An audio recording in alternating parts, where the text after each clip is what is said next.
Assalamualaikum warahmatullahi wabarakatuh.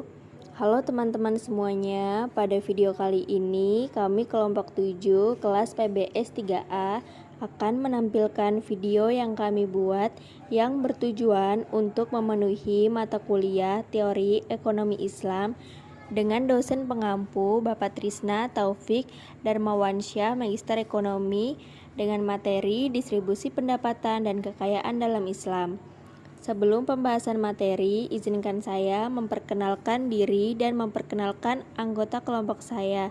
Perkenalkan, nama saya Nur Hamidah dengan NIM 2014-200-03 sebagai moderator dan pemateri kedua pada presentasi kali ini.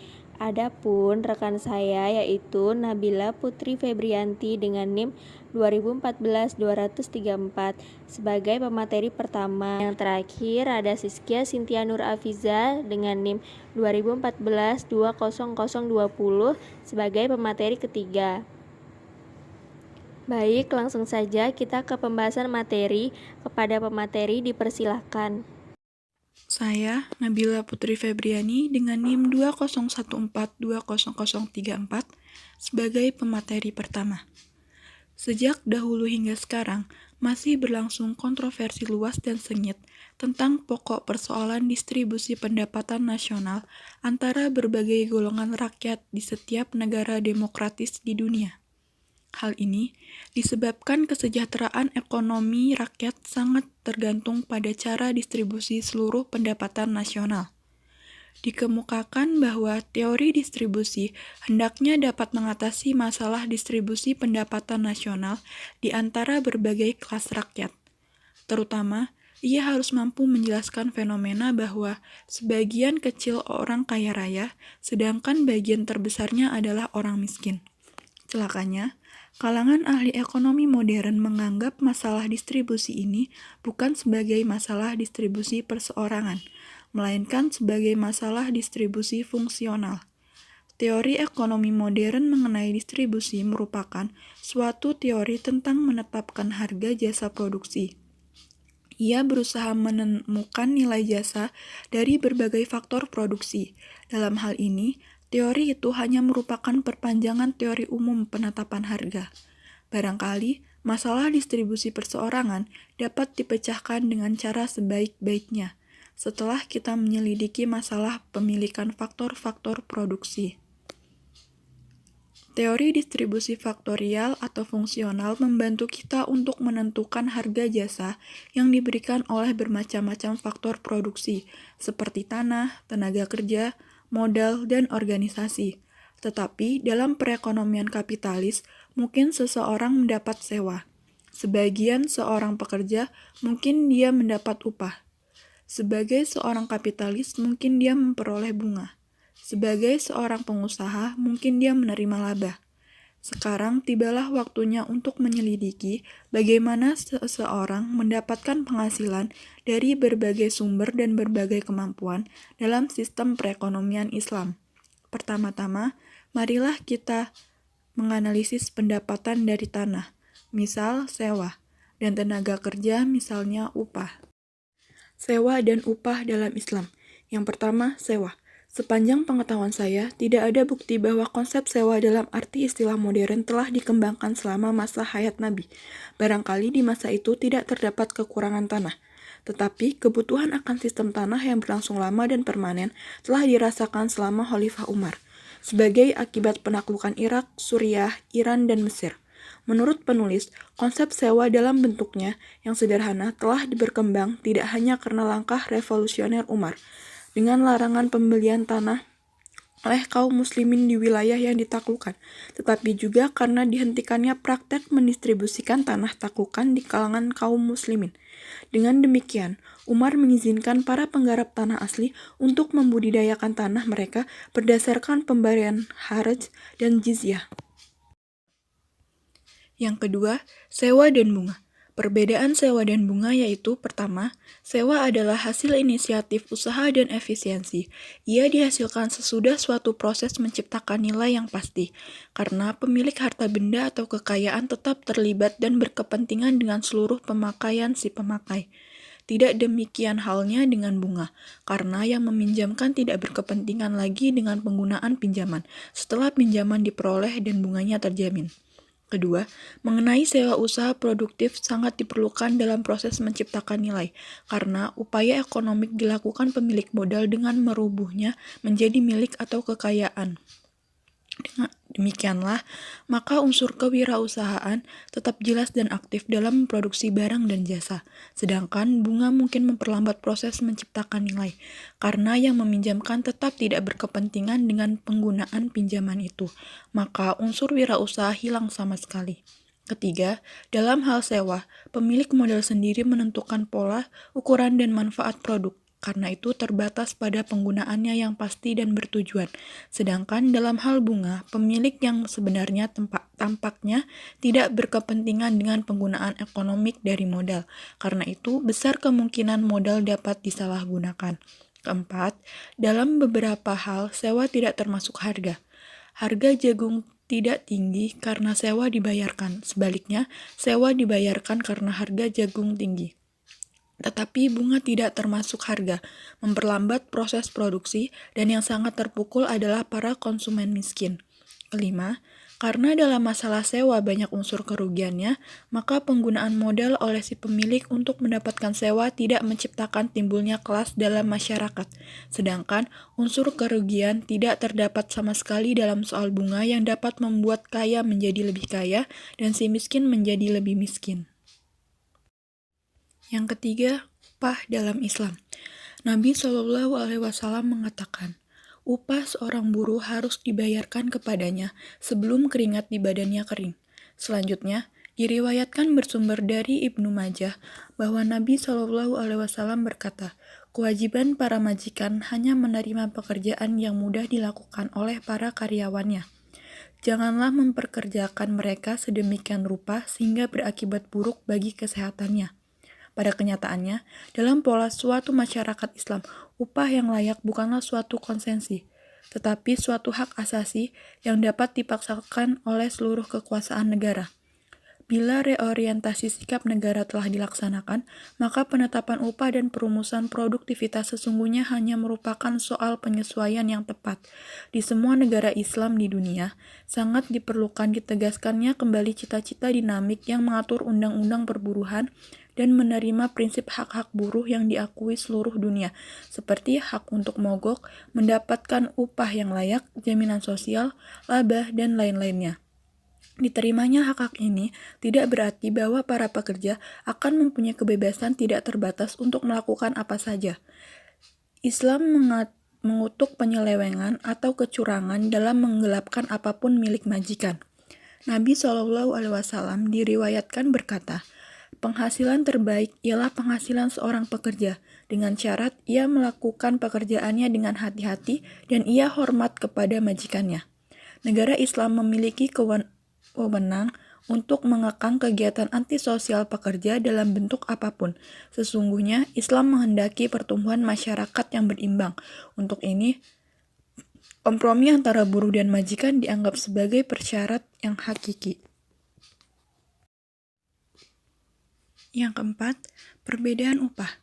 Pada taraf ini, perlu dianalisis apakah perbedaan upah yang diakui oleh Islam. Sejauh ini, secara diam-diam dianggap bahwa semua pekerja akan diberikan upah yang sama. Tetapi, dalam kehidupan, banyak kita jumpai perbedaan upah. Ada berbagai faktor yang menjadi sebab terjadinya perbedaan upah ini. Keynes telah mengacu pada adanya kelompok yang tidak bersaing di kalangan pekerja.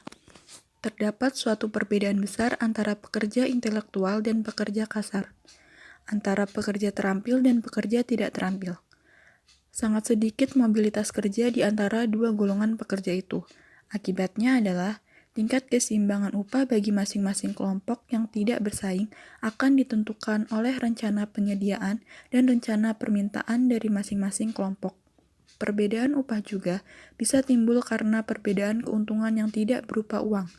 Beberapa jenis pekerjaan lebih menyenangkan daripada pekerjaan lainnya.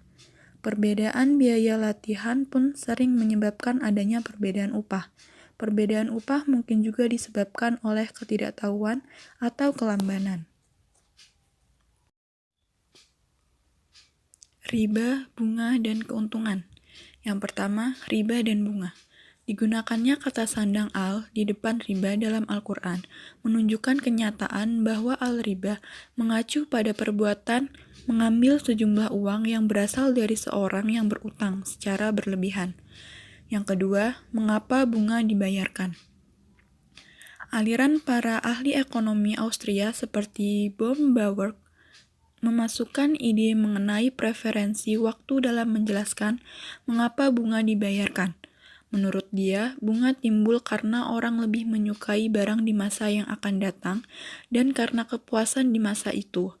Kalau dinilai dengan pendirian waktu sekarang mengalami diskonto, maka bunga adalah diskonto harga. Baumgartner memberikan 3 alasan tentang mengapa orang lebih menyukai kepuasan sekarang dibandingkan dengan kepuasan di masa yang akan datang. Yaitu, yang pertama, pandangan yang rendah terhadap perspektif masa depan. Yang kedua, kelangkaan relatif barang sekarang dibandingkan dengan barang di masa yang akan datang. Ketiga, keunggulan teknik atas barang di masa yang akan datang. Saya Nur Hamidah dengan NIM 2014-20003 akan melanjutkan materi mengenai riba, bunga, dan keuntungan. Sebelumnya sudah dijelaskan oleh pemateri mengenai riba, bunga, dan keuntungan itu ada yang A tentang riba dan bunga, yang B mengapa bunga itu dibayarkan, dan selanjutnya saya melanjutkan materi yang C dan D. Yang C yaitu tentang teori Islam tentang modal. Jadi, laba yang diperkenakan oleh Islam itu adalah hasil investasi dalam produksi yang merupakan proses yang memakan waktu. Motif laba itu merangsang seseorang menabung dan menginvestasi, dengan demikian menunda konsumsi sekarang untuk waktu yang akan datang. Teori Islam mengenai modal lebih realistik, luas, mendalam, dan etik daripada ekonomi modern tentang modal. Realistik karena produktivitas modal yang mengalami perubahan berkaitan dengan kenyataan produksi yang dianggap mudah berubah dalam keadaan pertumbuhan yang dinamis. Luas, mendalam karena ia memperhatikan semua variabel seperti mata uang, jarak penduduk, penemuan baru, kebiasaan, selera tingkat hidup, ketinggalan waktu, dan sebagainya. Etik itu karena keikutsertaannya dalam berbagai bidang di suatu negara Islam harus bersifat adil dan wajar, juga harus bebas dari pengisapan para pelaku produksi lainnya, sehingga menyumbang terciptanya kekayaan nasional. Karena itu, dalam kerangka sosial Islami, bunga yang diterapkan pada modal tidak diperbolehkan menimbulkan dampak yang merugikan ekonomi. Dengan kata lain, Islam yakin akan perekonomian yang bebas bunga. Dalam teori Islam tentang modal itu ada kemungkinan adanya ekonomi bebas bunga. Jadi nilai ekonomi Islam belum sempat teruji secara jujur oleh dunia Islam modern. Namun dengan berlalunya waktu, nilai tersebut tidak kehilangan daya yang meyakinkannya, karena Islam tidak terbatas oleh waktu. Demikianlah sekalipun asas nilai perekonomian Islam tetap berlaku untuk segala zaman, namun rinciannya dapat berubah dengan dijalankannya ijtihad. Karena tidak ada ketetapan hati dan dedikasi yang menyebabkan belum adanya satu negara Islam yang pernah berusaha menyusun sistem perekonomian bebas bunga. Banyaknya negara Islam yang secara yuridis telah memberikan persetujuan untuk pembayaran bunga menunjukkan bahwa mereka masih di bawah lingkaran kapitalis. Pada kenyataannya, perekonomian bebas bunga hanya akan berhasil bila ia berasal dari keyakinan masyarakat sendiri, bukannya ditentukan oleh pihak luar. Pada taraf ini, perlu dijelaskan mengapa suatu perekonomian itu yang bebas bunga itu jauh lebih baik daripada suatu perekonomian dengan bunga. Untuk membahas persoalan ini, hal yang perlu diperhatikan diantaranya yang A. Bunga dan kapitalisme. Jadi, bungalah yang menyebabkan pertumbuhan kapitalis dalam masyarakat. Yang B. Bunga dan hubungan tabungan investasi. Jadi dengan tidak adanya bunga, tabungan itu tidak dapat dimobilisasi untuk pembentukan modal. Karena itu, keperluan akan modal berbunga sebenarnya timbul dengan perkembangan industri dan perdagangan secara besar-besaran. Yang C yaitu bunga dan pengangguran. Jadi ada perasaan aneh bagi para ahli fikir modern yang dihantui oleh ide kapitalis bahwa bunga itu menghalangi penempatan lebih penuh akan sumber-sumber dana dan mengakibatkan pengangguran dalam masyarakat. Yang D. Bunga dan depresi. Tanpa memberi sumbangan aktif pada produksi, golongan kapitalis tumbuh subur dan makmur melalui bunga. Ia tidak hanya mengorbankan faktor produksi lain tetapi juga mengorbankan para konsumen miskin. Bunga merupakan suatu sarana pendapatan tanpa kerja yang mencolok. Hal ini dibenci oleh pekerja yang menganggap bahwa dengan demikian sebagian dari hasil pekerjaannya itu dirampas. Para konsumen pun dihisap karena bunga yang masuk sebagai biaya produksi. Oleh karena itu, memperlambat pulihnya keadaan jika depresi menyerang perniagaan, perdagangan, dan industri. Selanjutnya yang E itu bunga dan kelangkaan sumber daya. Dikemukakan bahwa kebutuhan akan pembayaran bunga itu timbul dari kelangkaan sumber daya. Karena bila sumber modal itu digunakan untuk produk suatu kelompok barang dan jasa tertentu itu, ia harus diambil dari suatu kelompok lain. Karena itulah pengertian suku bunga bukannya tidak berguna sama sekali, sekalipun di negara sosialis. Namun seluruh alasan yang dikemukakan itu menyesatkan, karena Islam mengaku saham modal dalam proses produksi. Yang tidak sesuai dengan pandangan Islam adalah keuntungan tetap untuk modal terlepas dari sumbangan yang diberikan. Karena tidak banyak sumber dana, negara Islam harus mengalokasikan seluruh sumbernya, di antaranya berbagai jalur menurut urutan menurun dari profitabilitas usaha bersangkutan. F. Bunga dan masalah pelunasan hutang. Tidak sulit untuk memperlihatkan bahwa suatu suku bunga itu merupakan rintangan bagi perkembangan dunia yang lebih baik. Masalah pelunasan hutang menjadi teka-teki, tetapi bagi hampir semua negara berkembang seperti Pakistan, Indonesia, India, dan sebagainya di seluruh dunia diakui bahwa pinjaman dan bantuan asing merupakan bagian yang sangat penting. Artinya, dalam pembangunan ekonomi, semua negeri yang masih terbelakang, tapi akhirnya harus disadari bahwa pinjaman menghendaki ekspor sumber daya dari negeri-negeri peminjam dalam jumlah yang sama dengan jumlah utang pokok tambahan kreditor asing. Kemampuan negara-negara peminjam untuk mengekspor ke negara-negara kreditur itu untuk memperoleh devisa yang sangat diperlukan. Suatu suku bunga yang lebih tinggi juga berarti suatu harga pinjaman yang lebih tinggi. Yang G. Bunga dan negara-negara berkembang. Semua negeri terbelakang pada umumnya dan negeri-negeri muslim pada khususnya dapat beralih kepada suatu perekonomian yang bebas bunga dalam tahap-tahap yang direncanakan dengan baik, karena mereka belum mempunyai sistem lembaga keuangan terpadu dan maju. Adalah suatu kenyataan yang diakui bahwa arus dana yang banyak ke dalam saluran yang serasi dengan program investasi terencana menghendaki dan perkembangan lembaga-lembaga keuangan yang baik untuk menyelesaikan tugas itu. Jadi peranan terbatas kebijakan suku bunga dalam negeri muslim terbelakang dapat dipahami dalam kenyataan bahwa keadaan yang diperlukan guna keefektifan suku bunga yang luas seperti suatu pasar wesel yang berkembang dan suatu pasar diskonto harga umum. Selanjutnya, H. Bunga dan perdamaian dunia. Pada pokoknya, keperluan akan pinjaman timbul karena kebutuhan si miskin. Hanya suatu masyarakat kaya yang dapat memberikan pinjaman kepada masyarakat miskin. Karena itu, dikenakan bunga dan suatu bentuk apa saja pada pinjaman adalah satu pengingkaran terhadap prinsip universal persatuan manusia dan gotong royong. Ini terang-terangan merupakan pengisapan dari kebutuhan sesama saudara, suatu pengisapan ekonomi yang dilakukan oleh si kaya terhadap si miskin.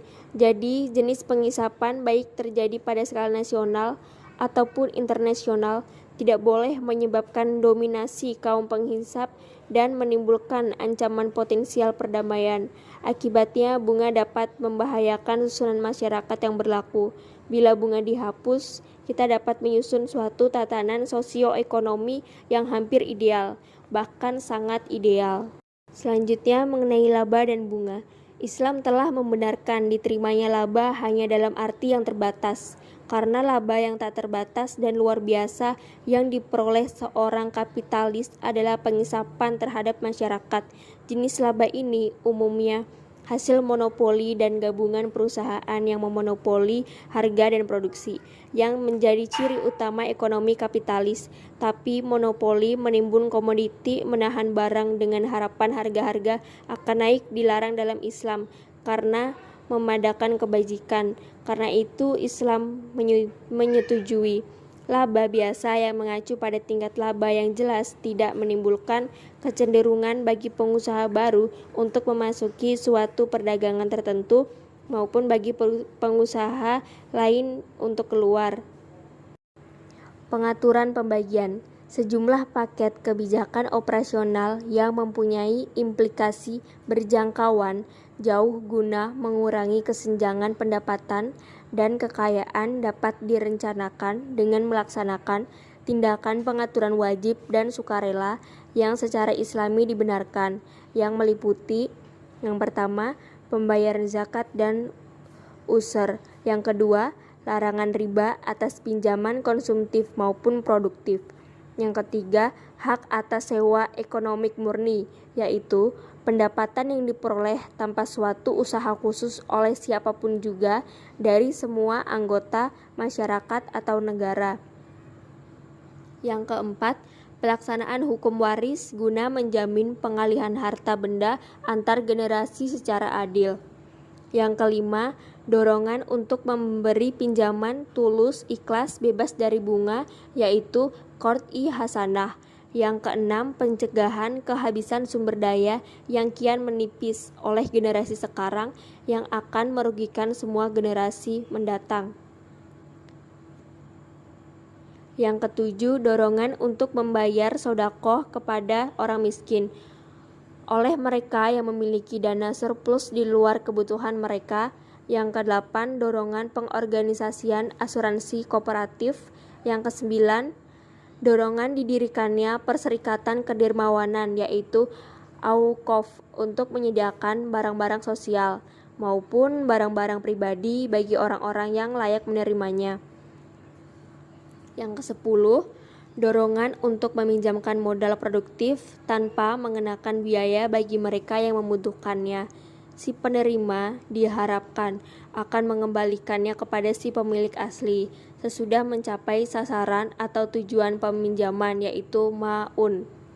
Yang ke-11, tindakan hukum terhadap pembendaharaan pemerintah demi terlaksananya jaminan realisasi tingkat minimum penghidupan segera setelah ditetapkan oleh suatu negara Islam sesuai dengan syariat maupun kenyataan sosioekonomis. Yang ke-12, pemungutan pajak tambahan di luar zakat dan user oleh suatu negara Islam untuk menjamin pemerataan yang adil.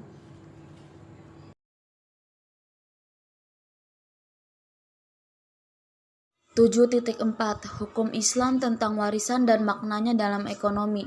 Hukum Islam tentang warisan telah menimbulkan revolusi diam-diam dalam seluruh filsafat pembagian kekayaan, serta memperkenalkan teknik baru yang tidak terdengar sebelumnya untuk meningkatkan kekayaan nasional melalui peran serta wanita dalam kegiatan ekonomi. Tapi pertama-tama timbul pertanyaan, apakah warisan itu? Menurut Encyclopedia of Social Sciences, warisan adalah harta benda orang mati yang diberikan kepada orang hidup dan terdapat dalam suatu bentuk di mana lembaga harta benda pribadi diakui sebagai dasar sistem sosial dan ekonomi. Contoh situasi. Yang pertama, anak laki-laki dari seorang yang meninggal akan memperoleh 2 kali apa yang diterima dari anak perempuan.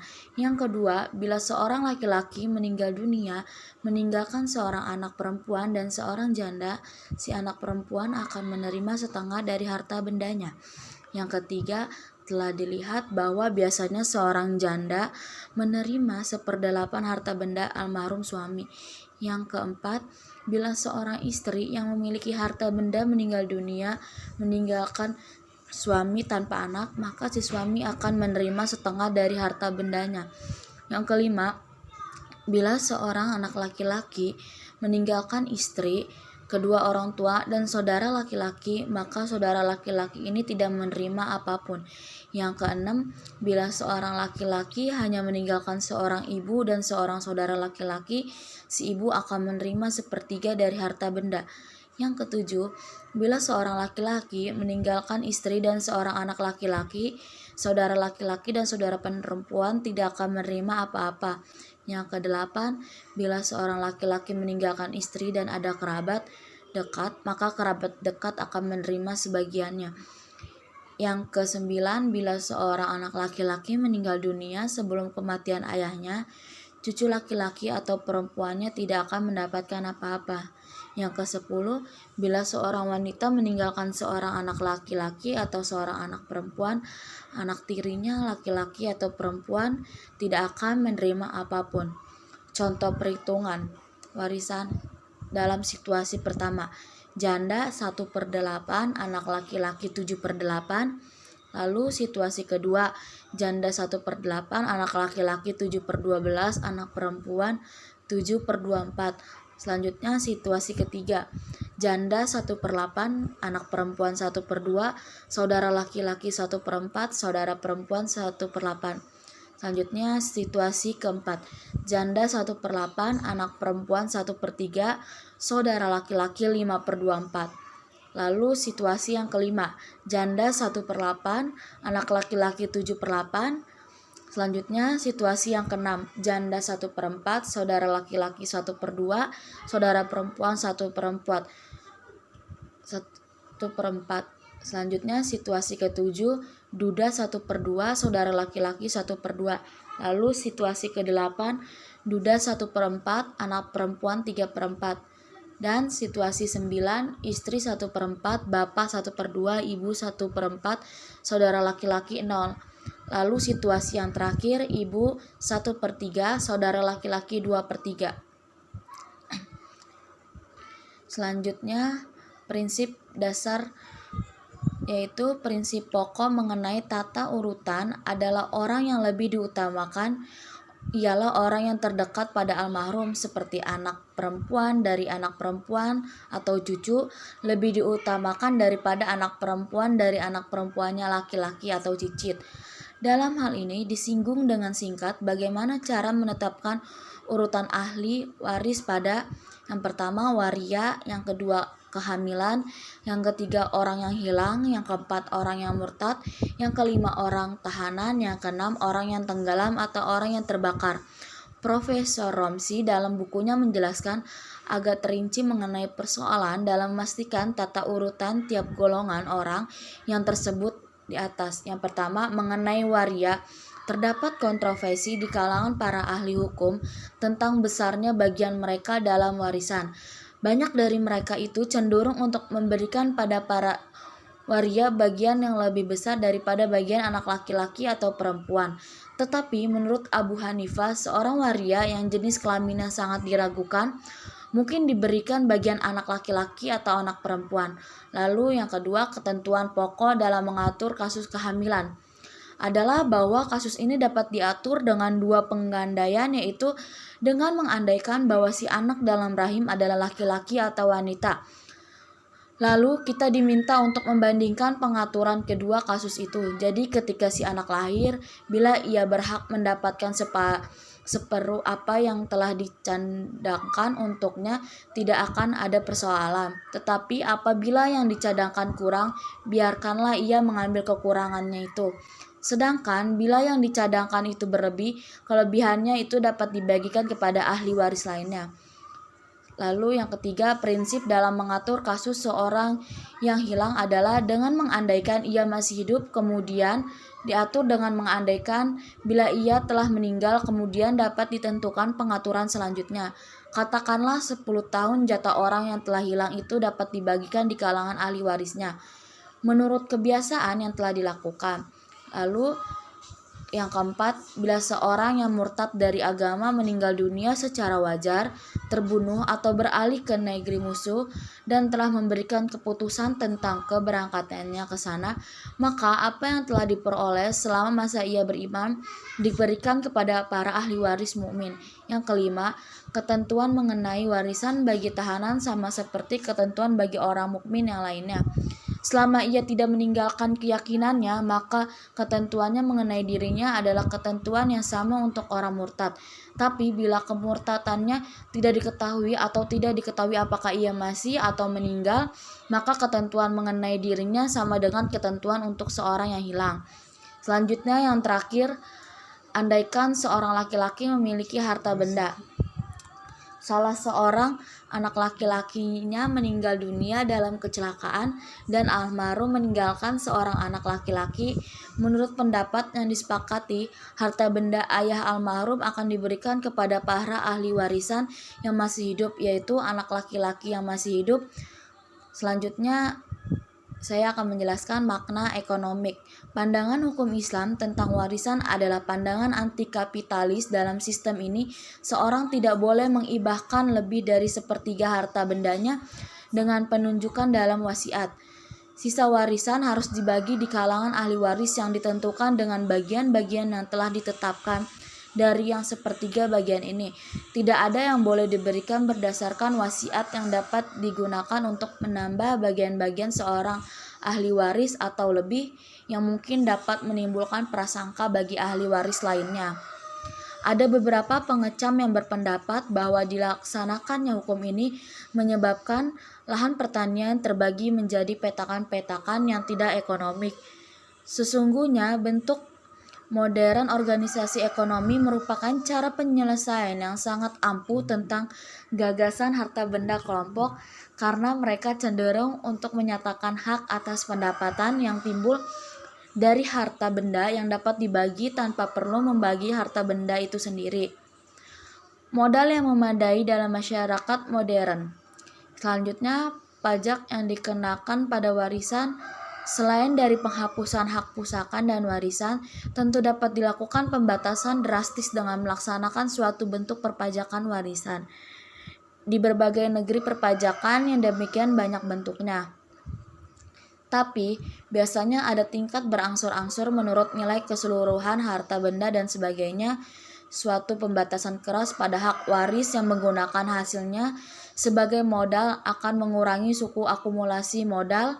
Persoalannya ialah sejauh mana perpajakan atas warisan mempengaruhi kehendak individu untuk akumulasi. Selanjutnya, peran serta wanita dalam kegiatan ekonomi. Kini mereka telah mempunyai jabatan, berperan serta dalam industri atau perdagangan, dan melakukan perjanjian atas nama mereka sendiri. Perbedaan pembagian antara ahli waris wanita dan ahli waris laki-laki sesungguhnya tidaklah bersifat diskriminatif seperti prasangka ahli waris wanita. Dari sudut pandangan ekonomi, yang terpenting ialah dalam Islam wanita memiliki identitas sendiri karena tunduk kepada Al-Quran dan As-Sunnah. Tampaknya masa depan warisan di satu pihak tergantung pada tumbuhnya dalam masyarakat modern. 7.5 Ikhtisar dan kesimpulan. Pertama, pembayaran sewa umumnya mengacu pada surplus yang diperoleh suatu unit tertentu dari suatu faktor produksi. Kedua, perbedaan upah akibat perbedaan bakat dan kesanggupan diakui oleh Islam. Ketiga, terdapat kontroversi antara riba dan bunga, tapi bila arti riba dipandang dalam perspektif sejarahnya tepat, tampaknya tidak ada perbedaan antara riba dan bunga. Keempat, Islam memperkenalkan laba biasa, bukan laba monopoli atau laba yang timbul dari spekulasi. Akhirnya, telah kami jelaskan beberapa prinsip yang beberapa pada umumnya diterima dari hukum waris Islam. Sumbangan paling positif dari hukum waris ialah bahwa ia mengakui peran serta wanita dalam proses kegiatan ekonomi yang rumit. Terima kasih. Sekian, wassalamualaikum warahmatullahi wabarakatuh.